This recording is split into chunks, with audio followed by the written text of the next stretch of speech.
next year. Now, while this feat is laudable, it is not yet Uhuru, because the last I checked, we are a country of 200 million people. However, what does it take to enroll in the National Health Insurance Scheme? The qualifications and eligibility. Does the NHIS cover all medical treatment or some? And what is the cost implication? All this and more, I will be asking the Coordinating Minister of Health and Social Welfare, Professor Mohammed Ali Pate, who joins me live from our Abuja studio. Prof, good evening to you, sir. Thank you very much for joining us on Politics Tonight. Thank you. Thank you for having me. Right. You know, we've been seeing many of your initiatives on the news concerning the attraction of new investments in health sector, manufacturing, and we all know that job creation is a major part of President Bola Ahmed Tinubu's agenda. So can you give us a better understanding of the nexus between economic empowerment and the health sector, and how do you seek to achieve greater investment in the space? Very good. As you know, the vision of the president is for Nigeria to be a country that is prosperous, people-oriented and peaceful. And health is at the core of the human capital agenda within the overall agenda of the president. Health is both a cause, but also can be a consequence of human capital accumulation for a population to drive the economic development that will lead to the prosperity that we have. And so investing in health, whether it's for the adolescent mother, pregnant woman, the early child, as well as ensuring the children survive and are well nourished, will lead them to be healthy young ones and responsible adults, and ultimately be contributors to the economy. But there is also the aspect of the right to Nigerians to have their basic health provided by the federal government, states and local government. In addition, there is an underlying economic value chain that is driving health services, whether it's in production of commodities, whether it's in delivery of services, logistics and other elements.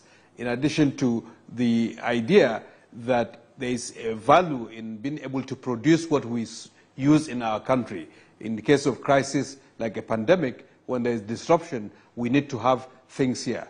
That's why the president established the initiative to unlock the Nigeria's healthcare value chain in October 2023. And over the last year and a few months, this initiative has taken important steps. First, on the policy side, to have an executive order that was signed to provide incentives for those who are importing raw materials or coming to manufacture here in Nigeria, pharmaceuticals, test kits, medical equipment, and other relevant equipment in the healthcare value chain.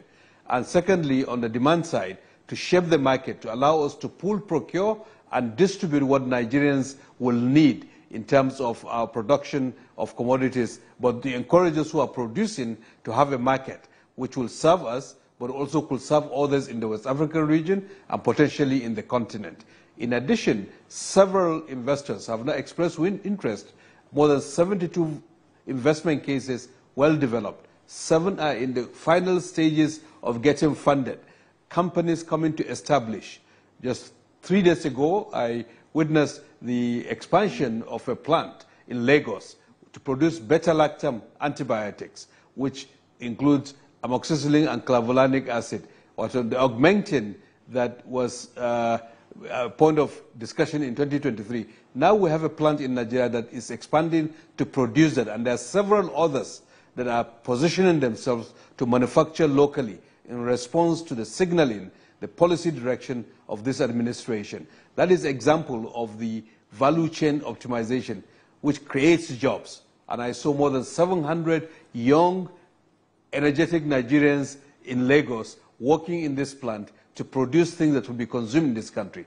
That's just one example, but there are several in the pipeline who will be funded for us to begin to produce what we need, even if we have to import other items that we are not yet able to produce from other parts of the world. So that is the idea of optimizing, expanding the healthcare value chain to create economic value, to create jobs, but to produce what will help Nigerians here, hopefully at a lower cost, because we will be substituting from importation of finished products to producing some of these things here, which will be lower cost for our population and to guarantee our health security.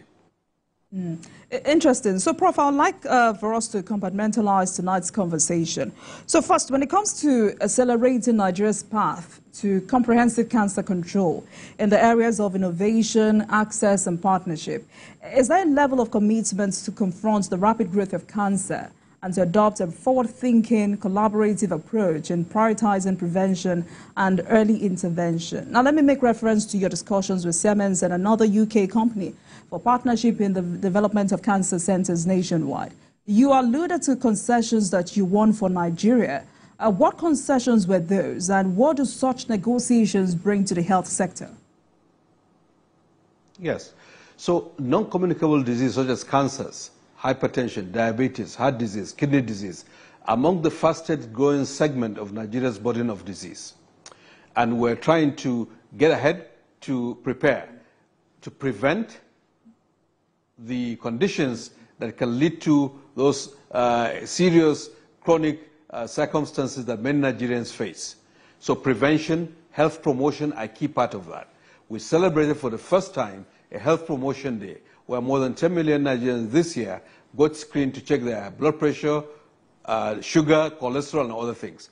But also PSA screening for cancers of the prostate, mammography, pap smears for cervical cancer. We also introduced the HPV vaccine, as you recall, in 2023 and May 2024, where more than 80% of eligible children within the cohort that we targeted were vaccinated with an effective cervical vaccine against HPV, which can prevent cervical cancer. A very successful rollout under this administration to prevent them from getting the circumstances that will develop into a cancer in their later years. In addition, the infrastructure and equipment to treat those who are affected became a major focus. And earlier this year, as you know, the President approved for expansion of 6 major cancer infrastructural projects in our country, including linear accelerators, brachytherapy machines, and imaging equipment. And that was approved, included in the budget, and together with NSIA, the groundbreaking had taken place, and those projects are already underway. 3 of them were expecting to open in May 2025. This is unprecedented. The other 3 will come much later because of the devaluation of the naira. The cost of buying the equipment externally became a bit of a challenge, but we've added that in the budget that the President presented yesterday so that we can complete the 6 major. This is unprecedented in our country. But in the process of doing that, we went to original equipment manufacturers of those linear accelerators and reached a deal with them to buy from them. And they offered a 30% discount for Nigeria for buying directly from the equipment manufacturers, because those equipment have to be produced, they are not off the shelf. And so we expect that they would be brought, and it will be very cost effective for us, given that we don't have unlimited resources. When I went to Electa in the UK, for instance, I saw how they were assembling those equipment, but by being there, we're able to get them to extend the warranty from 1 to 2 years. That is for the cancer equipment in the University of Maiduguri Teaching Hospital, which was flooded, as you recall, in September this year, to get it back up and running quickly. And that is a good concession from Electa to be able to give a 2-year warranty, to give discount to Nigeria, but also to bring us forward so that we can replace what we need. So the 2 major equipment manufacturers for cancer treatment are engaged with us, and they do see the direction of this administration, and they're working with us to ensure that over time we expand the cancer infrastructure and equipment. It's not enough. More will need to be done. But at least we've started what has not been done in over 20 years in this country, to invest in a serious manner for patients to be able to have high-quality cancer care, not having to go abroad for medical treatment for cancers when they can get those treatments available in our country today. And we will continue in that direction to upgrade our healthcare infrastructure so that we can all be proud of it, and our health workers will be trained to be able to deliver services with the infrastructure that we are putting in place. And then they would also be able to practice what they have trained and what they yearn for, to serve patients here in Nigeria, that they don't have to go abroad. It's a long journey. Absolutely, but we're Prof. taking It's good to hear that. It's good to hear that the president has approved 6 major cancer infrastructure project. But apart from that, let me remind you of a tweet you posted 2 months ago. You had tweeted about the establishment of #Catastrophic Health Fund to support cancer care. And according to you, it would prevent families from slipping into poverty due to costly treatment. And this fund would provide official financial protection for Nigerians, particularly as cancer treatments are among the most financially devastating. What have you done to push this to the National Assembly? So it is among the proposals that we submitted for the 2025 appropriation. As you know, the President announced among a set of interventions in 2025, healthcare is one of the major pillars of that. And the idea is to create a fund through the Health Insurance Authority, which is the regulator of health insurance, a payer, which has accredited facilities, to be able to offset costs of catastrophic health instances, whether it's kidney failure, whether it's other catastrophic expenditures that families face, to have a pool of resource that can subsidize it for them. As you know, for a very long time, Nigeria has tried a cancer health fund, but the resources have been very limited and the coverage has been quite limited. We're expanding that. Our proposition is running into billions, but I will not speak about that until it is appropriated into law. But that is the direction, that is the intent, so that we can bring relief to families, to Nigerians who, especially who are poor and vulnerable when they face catastrophic expenditures, while at the same time expanding the coverage of health insurance in our country. Interesting. Prof, we know that in the grassroots of the country, people want to feel the improvements in their lives. We hear about programs like free C-sections for vulnerable women and repairs for girls affected by VVF. Are these transparent and accessible to those who truly need them? And how broadly is access made feasible in the country? So I'll tell you, and you can check this out, and any journalist can check this out. You go to the Northeast VVF Center that is in Ningi, and I visited them. And I saw I saw women who suffered from complications of obstetric care, obstetric fistula, who had had their repairs free at the VVF Center, the Northeast Zonal VVF Center. And they were very, very happy with that because they get their lives back and they are being empowered. And they are having that free of charge, thanks to the signaling and the leadership of the President who enabled this to happen. And they were very grateful, praying for the President. If anyone wants to check, they can check at Ningi. There are more than 1,000 women already who have had their obstetric fistulas repaired under this arrangement that we had with the National Health Insurance Authority and several HMOs and the 4 fistula centers in our country. You know, fistula repair is something that you just don't go to any facility. There has to be expertise. There has to be a team that know how to care for them. And in this place that I went in Ningi, I saw women from Borno State, I saw a woman from Lagos State, I saw a woman from Anambra, I saw a woman from Niger State who went to the VVF Center to get her fistula repair, in addition to the women who are around that area. So it is real.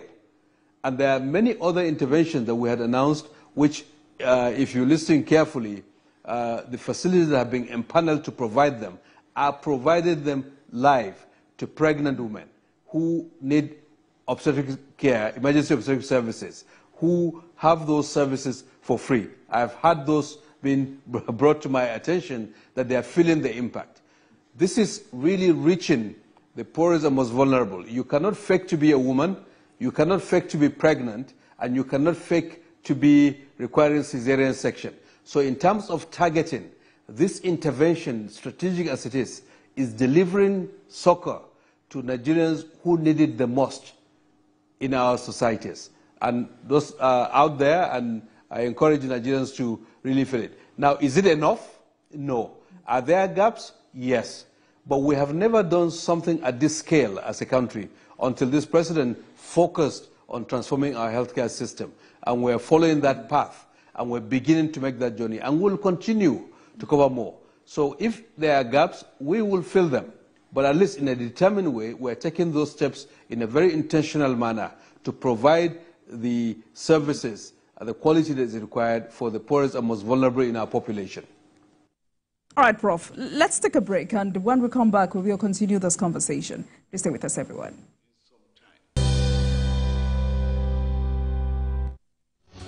Happy birthday to a business icon. Happy birthday to a cerebral businessman, a worthy philanthropist, and a proud son of Edo State. As a friend, a dear brother, and a strong confidant, you have remained a strong backbone. I wish you good health, unending happiness, and success in your endeavor. May the Almighty God continue to protect you, your businesses, and your family. On behalf of my family, the good people of Edo State, and the government, I wish you many happy returns of your day. Happy birthday, Limo Ikbea, OON. Signed, His Excellency Senator Monday Okpebolo, Executive Governor of Edo State.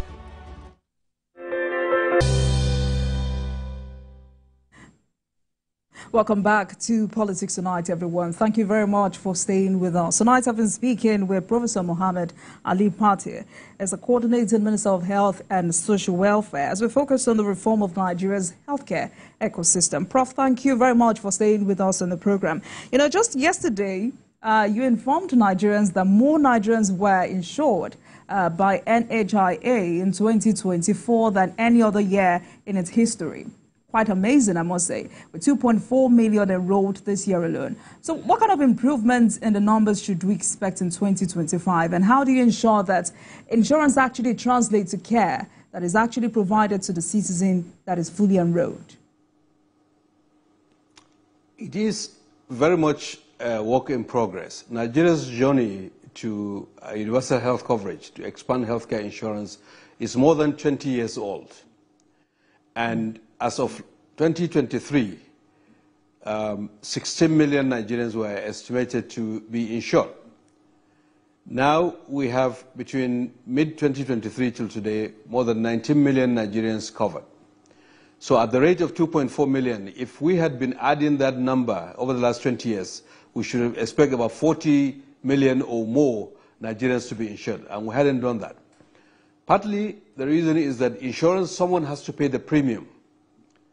And who will pay the premium for the poorest and most vulnerable, who are living on small amounts of resources monthly or daily, outside the formal sector? That's why the Vulnerable Groups Fund that is hosted at the NHIA becomes a tool for doing so, to cover more and more vulnerable Nigerians, knowing that the formal sector employees are covered, the private sector, the large employers are also covering their populations, so that we can expand the risk pool and cover the most basic and the most common conditions for Nigerians and others who want to afford higher levels of coverage. They can purchase additional insurance. And there are some who purchase insurance that are of international standards. But at least the poorest and most vulnerable Nigerians should be covered. And that's what the Vulnerable Groups Fund has in place. In the context of the Health Sector Renewal Investment Initiative, we raise additional resources through International Development Association and other grant financiers to provide the reimbursement, for instance, for women who need emergency obstetric services like cesarean section, for those to be reimbursed to the hospital that are empaneled to provide them, and to expand the pool, for instance, as I mentioned earlier, for catastrophic health insurance fund as a special category. But at the end of the day, what we are aiming to do is to provide financial protection, particularly for the poorest and most vulnerable. Others can choose to be self-insured because they know that if they have a large health expense, perhaps they have assets that they can utilize. That's not always the best, way to go about it, but in the context of our reality, people may do that. But at the end of the day, the NHIA Act of 2022 also makes health insurance mandatory. Manifesting that, we are not yet there. But NHIA is now repositioning itself to get us on that path. So we've seen this increment of 2.4. We want to go even higher, faster in 2025, so that Nigeria will be on that trajectory of expanding the risk pool, which ultimately will make it, the premiums much more affordable.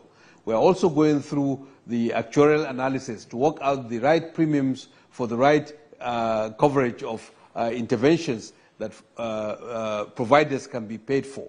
So those are some of the elements that NHIA is driving at this moment to expand financial protection for Nigerians, but especially for the poorest and most vulnerable populations in our society. Absolutely. You know, I wanted to ask if it would be a case of mandatory national health insurance scheme or decentralization of the social health insurance scheme. I guess you answered that already. Prof, you know, every time we have a conversation, we must talk about primary health care, which is an area that Nigerians have long complained about. And you have set the ambitious target of doubling primary health facilities in Nigeria from the present 8,800 facilities to over 17,600 within the next 4 years. Are we actually on course to achieve this? And are the states and LGAs effectively contributing to the achievement of this objective? So before I answer that, let me say on the insurance front to call out the state health insurance authorities who have collaborated, complemented what the National Health Insurance Authority is doing as the key regulator. And it's collectively that we're seeing that progress being made in terms of expanding insurance for all Nigerians. And that has to continue. Federal government, states, and other actors coming together to ensure we protect the poorest and most vulnerable. In terms of primary health care, we've seen remarkable progress in terms of the Basic Healthcare Provision Fund, which is the federal portion of our revenue as a country that is being channeled to states, to more than 8,000 primary healthcare centers in the 36 states of the Federation. On the supply side, through the primary healthcare agencies, to the primary healthcare centers in the form of direct facility financing, so that they can fix their equipment, pen their offices, pay stipends for their health workers, buy some basic commodities. And we have seen also on the Vulnerable Groups Fund providing that protection for those who are covered to access those services. What we have seen in the last 1 year at the BAT, you saw the increase in utilization that we've seen. More than 20 million, 4 million per quarter on average, much more than that, of Nigerians have received outpatient care through the primary health care centers supported by the BHCPF. More than 8 million ANC attendees, not necessarily individual attendees, because a woman may attend multiple times. But at least we're seeing numbers utilization, which means that the services are there. At least 1 million skilled birth attendants through those facilities that are supported with these federal grants. And some states go beyond what the federal government provides in those. And then the revitalization of the primary health care. You know, to revitalize the primary health care center, you need to have the bill of quantities, you need to identify it, you need to procure the contractors to do that. We're doing it in a decentralized manner through the states with resources of the International Development Association that is already allocated for the states to do that. There are 304 that have been completed, and I commissioned one of them already. And there are others, more than 3,000, that are in different stages of being completed. And additional ones with more resources that we're expecting will be revitalized, bringing to the number of 5,000 out of the 8,450 or so primary health care centers that are receiving BHCPF funds. Now, with more resources, you cannot revitalize primary health care for nothing. It costs money. Healthcare is not cheap, and the investment has to come. So as resources are available, we will continue to revitalize them. Our ambition is to reach the 17,000 by 2027. I believe that we have started well. We are making good progress, and it's not going to be easy, but we are committed to expanding the retail outlets for services to all Nigerians the most basic healthcare services. That is what we are working towards. All right, so Prof, for the purpose of clarity, are you saying the states and the LGAs are giving you the needed support to achieve your aim and targets? I have to say, the Nigeria Governors Forum, and indeed all the state governors that we've interacted with, we've had several interactions with them. I think so far they have expressed really genuine commitment to partner with the federal government under the leadership of the president. They signed a compact, and in fact with the new sector-wide program that we have launched, more than 30 states have already written to the Ministry of Health saying they want to be part of it, to get the resources, the incentives, and to complement what the federal government is doing. So our governors, I think, are seeing clearly the direction that, look, the health of our population, it's key. Our population, as the president said, is our most important asset. The young children, our women, and that we can use health as a basis of building human capital and social capital. And it is in the interest of the federal government, states, local governments, civil society, all actors to work together to get the health system we deserve. If we want a better health system, it is us as Nigerians that will create it. And that's what the president is trying to get us to do.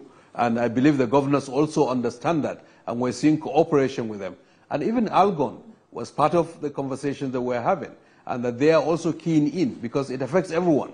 Health affects everyone, whether you're public sector, private sector, whether you are in this part of the country or that, wherever you are, it matters for you that there is access to basic care, whether it's immunization, care for pregnant women, treatment of basic diseases, treatment of hypertension, diabetes. That is what we're trying to do.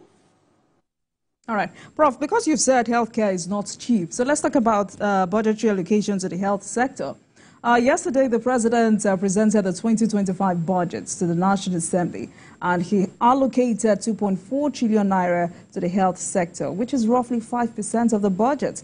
Is this enough budgetary support to enable you achieve your ambitious target? And how will these resources align with the state and donor financing? So, first, I think we must be very grateful to His Excellency, Mr. President Bola Ahmed Tinubu, GCFR, for this tremendous statement that he has made by allocating significant resources to provide for the health of Nigerians. And if the subnational levels of government complement His Excellency, that will be putting almost another 2.6 trillion towards health. If you look at the sort of the way that the intergovernmental fiscal transfer, at least that amount. And that will be a huge, huge impetus for this progress that we want to see in healthcare.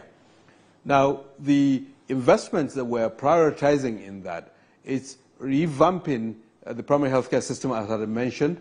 He's mentioned the basic healthcare provision fund, so the primary healthcare system is going functional. But in addition, there are other elements like the cancer infrastructure and equipment, completing what we had started in 2024, revamping the infrastructure in the federal tertiary hospitals. There are new federal tertiary hospitals that have been established. One has been established, for instance, by His Excellency Mr. President in Ondo, in Akure, which had not had a federal teaching hospital. Another one, a federal medical center, for instance, in Kafanchan, Kaduna State, has been established by the President. So that there is also equity, and we're bringing all parts of the country to really have the federal presence, expecting the states will have the general hospitals and the primary health. Those will cost resources, the human resources, the salaries and wages, the training. It's all embodied in what the President has provided. In addition to those, there's a medical relief program, which is unique, which will be for the first time that we're expanding in this big way. The President cares about the affordability of healthcare and the fact that we know the recent reforms and the escalation of costs of pharmaceuticals, of access to services, is hurting especially the poorest Nigerians. In his wisdom, establishing a medical relief program will procure essential commodities, consumables, in a decentralized manner and get them delivered in a branded manner for Nigerians who need them to have access. It will bring relief. Imagine if someone has hypertension and is not able to afford the cost of treatment. This relief program is intended to provide relief for them. So there are many of those interventions that go directly to the people. It's not just about buying big things or building big hospital equipment, but it's also about the people. So the budget that he presented is as much about macro-fiscal stability, is as much about diversification of the economy, it's much about poverty reduction and human capital development, as he said, but it's also about equity and social justice. And so health is part of that. And I think that's what we are now gearing up. Once the National Assembly concludes its appropriation process and the President signs it into law, then we'll take a look at what has been granted, and then we'll focus in 2025 on relentless execution to reach Nigerians with these services as intended by His Excellency the President. All right. That's good to hear. Prof, let's digress a bit. Not entirely, though. I mean, this is still within the scope of tonight's conversation. Your ministry was just awarded as the overall best performing ministry of the federal government in 2024 by Servicom. 4 distinguished awards in total. First, what is responsible for this, and what internal reforms have you and your team put in place to achieve this feat? I mean, you say it was more than an acknowledgement of efforts. No, it is really an unexpected occurrence. Of course, very, very happy, very humbled by it. We're very appreciative of the opportunity to serve and for that service to be recognized. I think my colleagues, whether it's the former Minister of State who is Minister of Education now, Dr. Tunji Alausa, or my current colleague, Dr. Isaac Salako, and the Permanent Secretary, and all my directors, and all heads of agencies in the health sector, we work collectively in putting the agenda since August 2023, when we came into office. Under the leadership of the President, we really put deliberate effort to transform the health sector together as a team in a collaborative manner and respectful of other levels of government, and within the institution to foster that orientation towards serving our citizens, our clients, improving the quality of what we are doing, whether it's at the hospitals, whether it's within the ministry itself. We are not, let's say, perfect, and there would be gaps in one hospital or the other, and I hear Nigerians, occasionally you go to a hospital, there's no power here, the food is not good here, but we're working towards improving that. So this award, I believe, is from Servicom to signal that the work that the Ministry of Health and Social Welfare and all its staff and leaders and managers that are in there, of which I am very proud to lead, they have been able to put a direction and they're beginning to make progress. For us, it's a call to do more, to ensure that we sustain this direction across all our establishments, to be an example to other health sectors in Africa and other places, how we can reorient our systems to serve our clients, to provide the services, and to really have the fulfillment that all healthcare workers have. All healthcare workers are there to serve, whether they're in the Ministry of Health, whether they're in public health, whether they're nurses or doctors. They want to serve others. They want to help relieve pain. They want to save lives. So that is what we are beginning to do. So when Servicom came to give us that award, I was shocked, but I was also very pleased at the end of the day that they were able to recognize the work of my colleagues and all the actors in our sector to ensure that, in fact, they give us that encouragement that when we come back in 2025, we do more. All right. So, Prof, let me also say congratulations to you and your team. So let's take a break. Let's take another commercial break. And when we come back, we'll move on to other matters. Happy birthday to a business icon. Happy birthday to a cerebral businessman, a worthy philanthropist, and a proud son of Edo State. As a friend, a dear brother, and a strong confidant, you have remained a strong backbone. I wish you good health, unending happiness, and success in your endeavor. May the Almighty God continue to protect you, your businesses, and your family. On behalf of my family, the good people of Edo State, and the government, I wish you many happy returns of your day. Happy birthday, Limo Ikbea OON. Signed, His Excellency Senator Monday Okpebholo, Executive Governor of Edo State.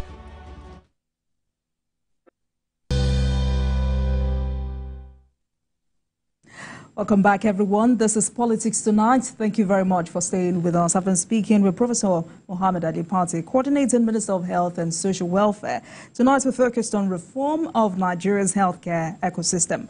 Prof, thank you very much for staying with us. Now, let's go back to some of the free programs we talked about earlier. C-sections for vulnerable women and repairs for girls affected by VVF, but particularly focusing on C-sections. So what are you doing to expand the scope and coverage beyond federal health levels to state and primary health levels as well?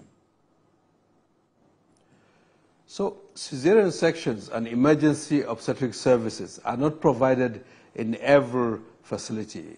Primary health care centers may not be the places to treat complications. They treat the run-of-the-mill cases, normal deliveries. But if there are complications, they send them to general hospitals or they send them to teaching hospitals. That and the quality of the service has to also be assured.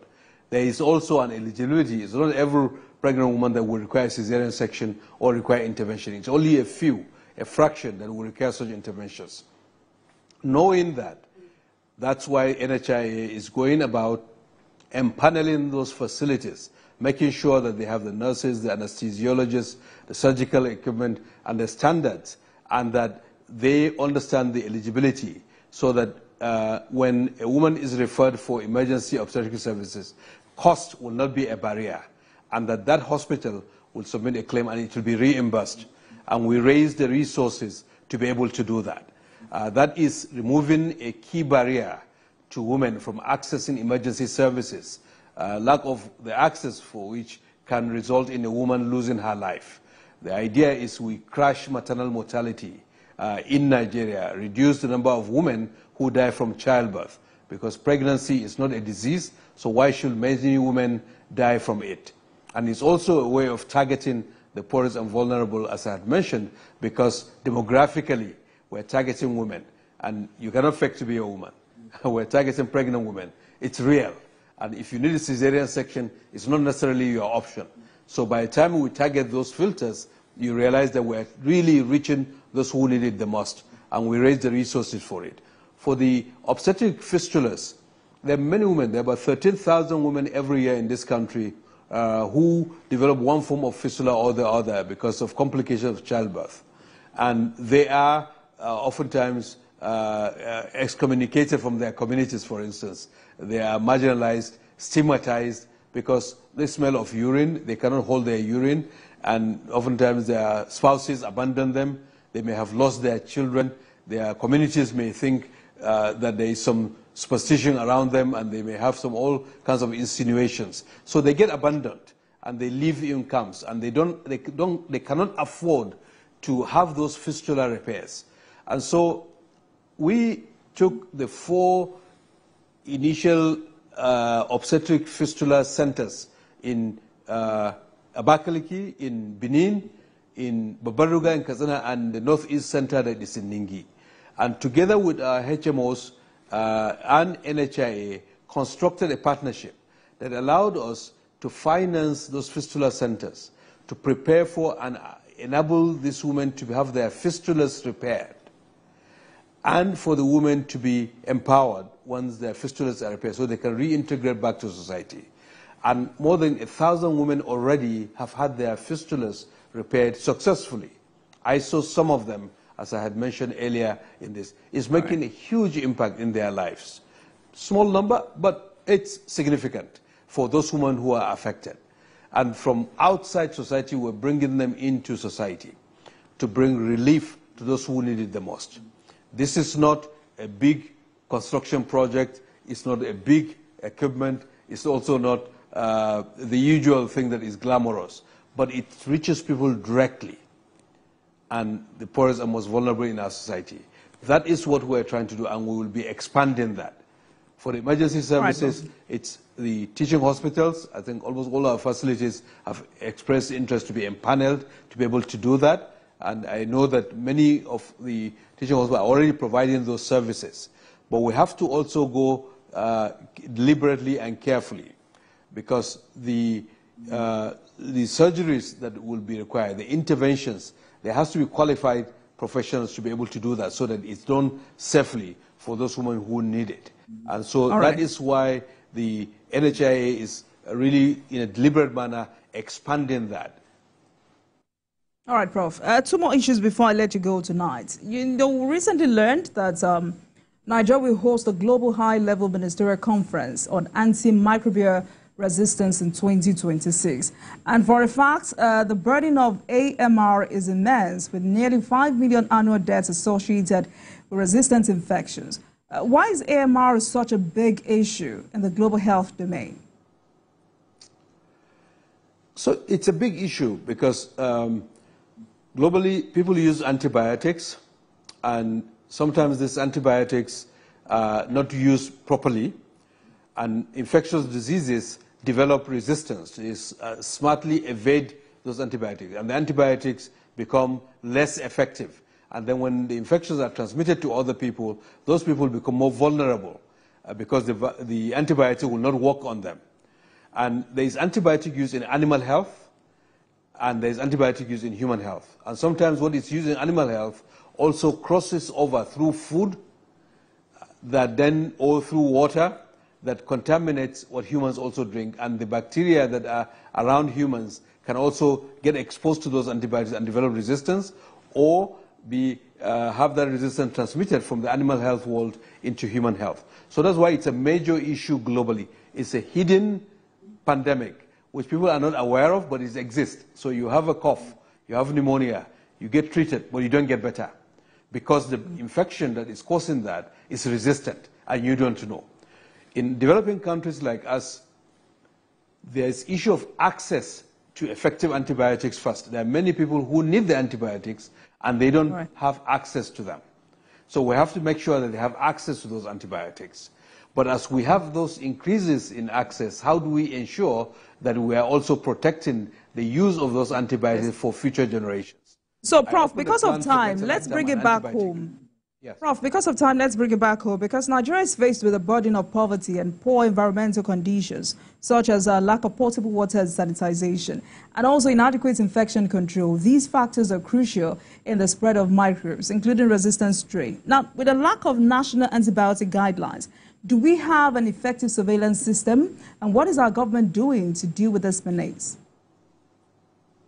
Precisely. That's why we have well-developed costed national action plan on antimicrobial resistance that includes stewardship of antimicrobials in our hospitals, the guidelines for their use. We will host this global high-level meeting in 2026. We're the first in the developing world to be able to do that. First two cycles were held by Netherlands, then the state of Oman, and Saudi did the fourth. And in recognition of the President's tremendous strides in health, the Troika has now been formed for Nigeria to assume from Saudi Arabia in 2026 to host all the countries of the world to this high-level meeting on antimicrobial resistance. Between now and then, we are doubling up our work through the NCDC, through the Ministry of Health and other actors to prepare and to demonstrate how to deal with expanding access to effective antimicrobials while guarding against resistance in the animal world as well as in the human health arenas. All right, quickly, the malaria vaccine was recently set for distribution in the hard-hit areas of the country. How is the rollout going so far? And when can we expect another set of vaccines that would cater to the larger population across the entire country? The malaria vaccine is one tool among several tools that we're optimizing to accelerate Nigeria's path to malaria elimination. Today, in fact, the Malaria Elimination Task Force met. My colleague, the Minister of State, chaired it. We're thinking, how do we optimize the various tools, whether it's the bed nets, whether it's case management to ensure people get treated who have the disease, whether it's pregnant women to have presumptive therapy, whether seasonal chemoprophylaxis and malaria vaccines.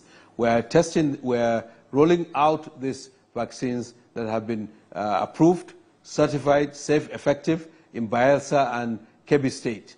And in 2025, we have incremental resources that we would see how this rollout is going, the health workers, how they're able to do that, reducing wastage of the vaccines that we have received, and ensuring that communities understand the vaccines in relation to other tools, and then steadily go forward. Countries eliminated malaria in many countries without vaccines, and we believe that Nigeria can eliminate even faster if we take the other tools and strategically deploy some of these malaria vaccines, which are costly. And back to your question on budget, I think while we have increases in resources in 2025, we're also working to make better use of the available resources. So not only have we have increased, but we want to stretch the resources to be even used better, including in areas like vaccination. All right, Prof, thank you so much for this update. And evidently, there's been a lot of work done since our last conversation in October. We wish you the very best and well done. Thank you so much for joining us tonight, Professor Mohammed Ali Pate, Coordinating Minister of Health and Social Welfare. Thank you so much for your time on Politics Tonight.